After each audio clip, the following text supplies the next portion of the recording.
I want to thank you for joining me here today. I want to thank TCAP and the NAACP for holding this venue for us so that we could have a conversation about the conversation. And Miles, I want to start with you, and then I'll kind of go throughout the room here. But as a parent, you're having a conversation. It's not easy to educate your kids about things that are maybe hurdles that they'll face as they grow up. I know as a parent you want to protect them and keep them young and keep their innocence as long as possible before they have to go out and face the real world and the realities that come with it. One of those conversations though is about the talk. We're not talking about the birds and the bees.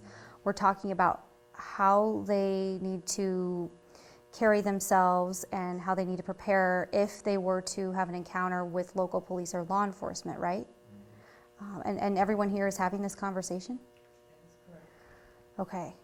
Okay. Miles, I'll start with you. What is that like? And I guess, how do you handle that conversation? How do you start it off with your kids? When do you start talking about it? Well, like I said, for our family, I think, I give credit to how I was raised, So my family came here from Jamaica and from New Orleans, and we've seen a lot of positive representation in my family of people achieving things, So one way where we address this head on is understanding our children never had a choice of saying or living in this world. So the representation that they have matters, you know what I'm saying, and who they value as important matters, So when we have these interactions with police in a community or anybody else, it helps when you feel that you're valued, you know what I'm saying? We walk around feeling devalued a lot. So that's one way where we start in my household is education and teaching them that they are valued, you know what I'm saying? Their black life does matter, if that makes sense. What age do you start out with your kids? You and your wife are raising, 3 children. Well, that's what I'm saying. Since they were born black. So you're gonna understand this that this is who you are. You know what I'm saying. It won't help, in my opinion, if you think your child is 5 years old and you're not teaching them about who they are. You know what I'm saying. By the time they get to school and you meet people that are from Germany or Italy or Spain or wherever their culture is, and you don't know who you are, you're devaluing yourself. You know what I'm saying? So from like I say, I give credit to how I was born and the way I was raised, because it starts with it starts with knowing who you are. Okay, so you start as early as you can. Edith, I'll go to you because you raised your hand. You say the same thing, or did you have a different approach? Well, it's similar to what Miles is saying, but I think the words using the talk, it makes it sound like it's a conversation and like it's one.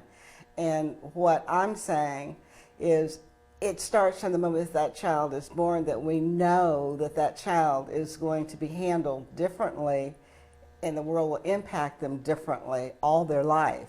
So it's more of, it's threaded throughout raising that child.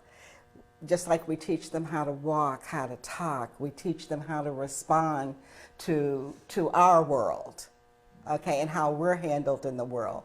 So they're learning, okay, like one of the big pieces is always be polite. Don't draw attention to yourself that would cause you to get into difficulties. Well, that starts when they're a small child. They don't know that it's all about race, okay? It's just part of polishing them that you're going to meet adversaries. You're going to meet this, and how you respond is very important. And then as they become older, then you do sort of change things as you know that they're going to face them, like who they date, why they should date certain groups, not date certain groups, the conflicts that they're going to. So we're always preparing them. When it's time for them to look for driving, okay, you'll come to this with your children, okay, well, okay, be aware you're going to probably be stopped by the police. I have a 20-year-old. He started driving a year and a half ago. He's been picked up 5 times. He's only 20. So he had to know how to cope with that. Okay, first jobs, when they get their first jobs, you know, things don't mean a lot to you a lot of times when you're being taught or people are trying to tell you about their experiences until you experience it. So once you're out into that workforce and it hits you for the first time, it can be very devastating to our young people. And You see, it is happening here in the Valley. It's not just, you know, another big town that you see on the national news. It's happening here at home. yes, that's life. It's been here, it's with us, and I've said certain things like, I came through the civil rights movement. I was a teenager during that time, and some things I thought would be done and over with by now, but I guess not. I won't live to see some of the changes that are needed. Well, I'll get back to you on that because I did want to ask you some of your opinions. But first, Miles, I want to go back to you and maybe bring your son involved a little bit on this end.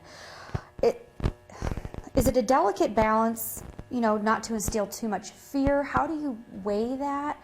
At what age is it really the time where you get real serious and say, okay, we need to have a talk, and this is, you know, something where you're going to have to understand this is where we're coming from? So as Josiah matures, you know what I'm saying, we will be able to have more in-depth conversations, you know, because even right now, if we talk about, once again, representation. So one thing I think that you said is, when does it start? If you live in a community and you're saying is it in Warren, most of our school teachers or people that we see on a daily, you know, if you're talking about police, the representation is not of the people that they're policing or educating for the most part. You know what I'm saying? So it has to be more diversity with what we're talking about. And I think that will help digress fear. You know what I'm saying? With all kinds of people. You know what I'm saying? If it's a diverse background. So what you think, Joe? And Josiah, at this age, you know, what do you think about the police? I would say what I feel about police, like, I would say, like, not every police is bad, but in certain occasions, I wouldn't suggest what happened to George Floyd being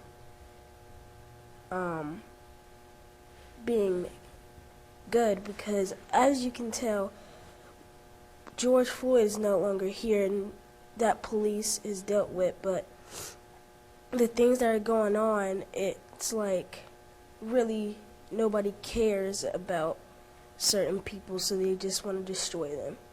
And I feel that it's wrong, because if they continue to do that, they're going to realize that we're not going to try to fight back. And so I would suggest that it's wrong and that we have to try to stand up and fix this problem and stuff. So that's what I think. Andrew, do you feel the same way? Tell me a little bit about, you know, you're growing up, your great-grandmother's here, so she knows how to talk to you.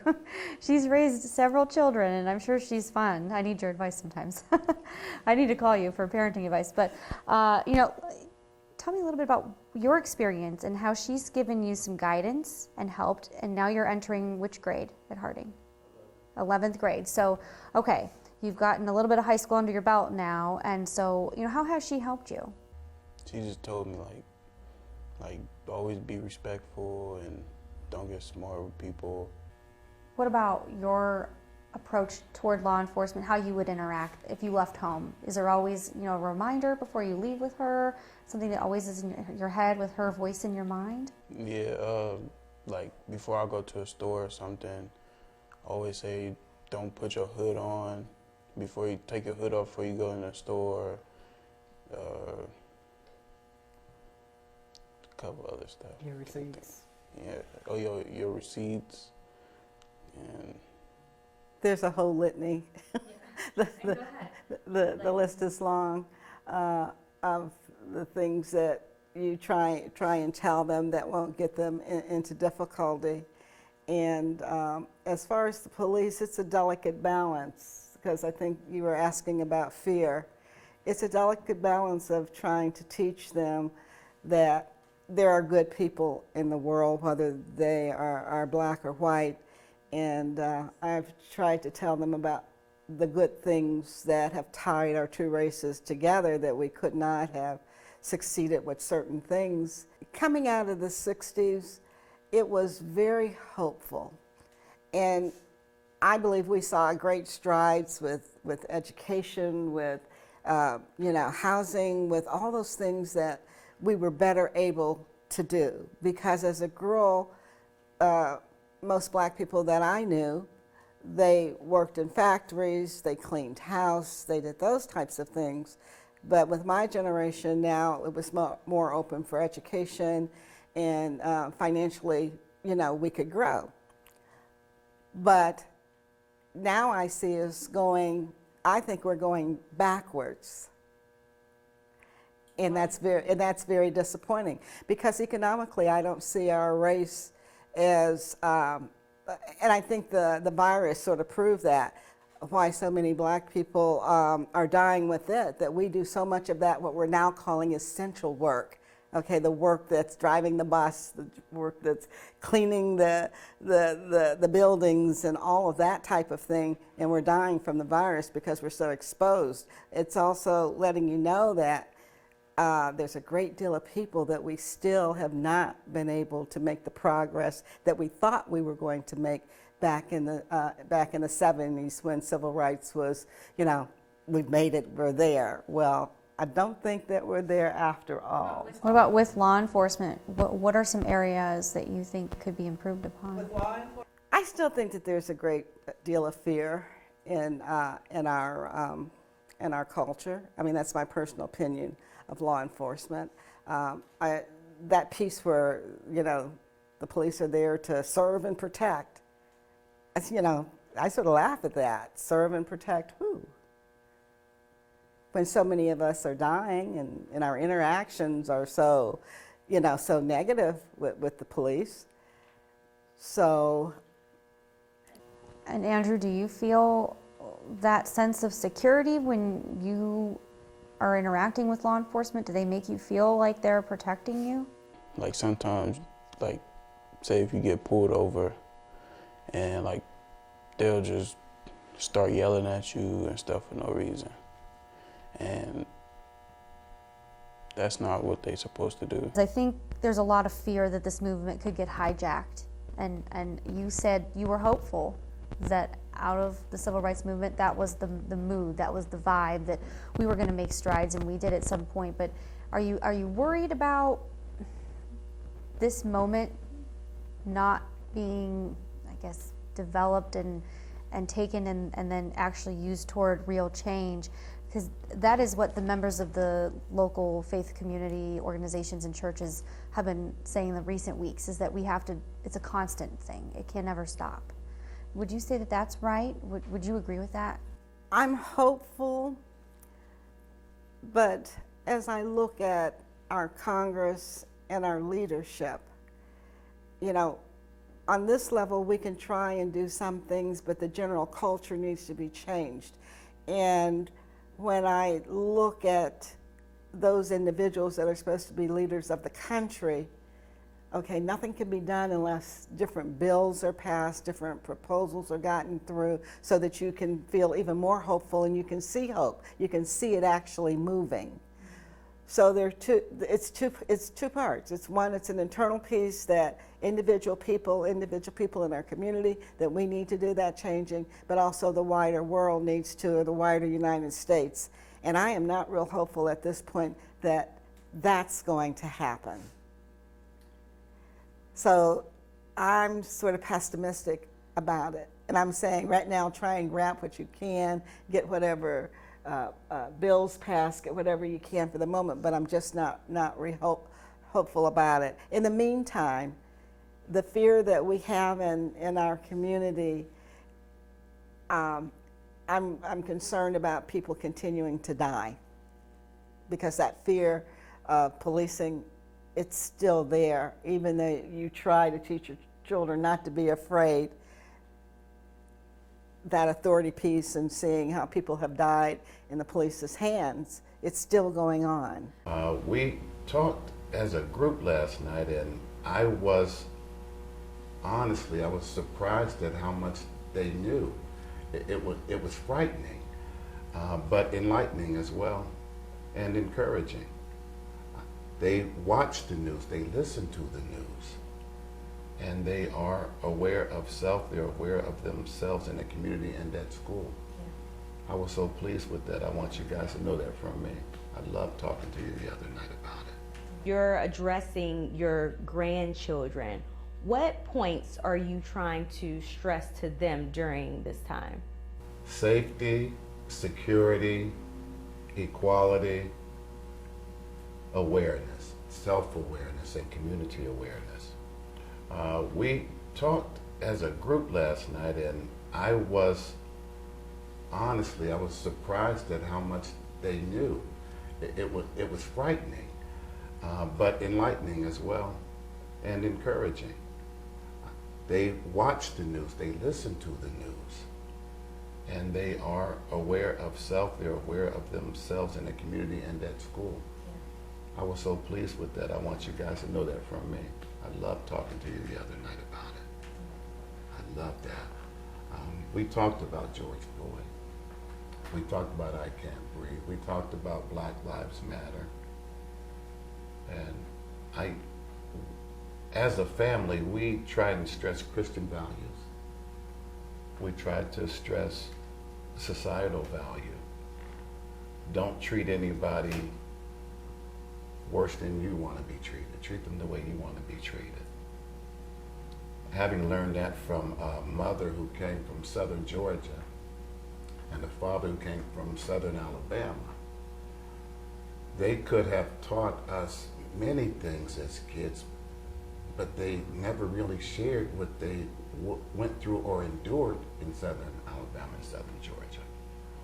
They raised my siblings and myself to see everybody as equals. Nobody's better than you, nobody's worse than you. And those are the values we try to pass on to our kids. And I have been in the schools when my kids were there, and I observed them when they didn't know I was observing. I observed when they knew I was observing, and I love how they receive, how receptive they are to their friends at school. At this age, it doesn't seem to matter what anybody looks like or where they come from or how much money they have. Kids just see kids, and they learn all of that other crap from adults later on in life. I hate that they have to learn those things, but I want them to learn how to receive other people and how to cooperate and how to maintain your deportment, your self-deportment, so that you come home when you go out. I don't want any of my kids to be statistics. I don't want to get a phone call from a jail or a detention officer that my kids have done anything or been involved in anything. And speak on that a little bit. I know you just mentioned you want them to return home safely. As a Black woman, I watched just recently my dad, when my brother goes out, he's saying, Jesse, make sure you do this. He's giving a list of rules, you know, so he can return home safely. What have you said to your adult kids, and what are you now saying to your grandchildren?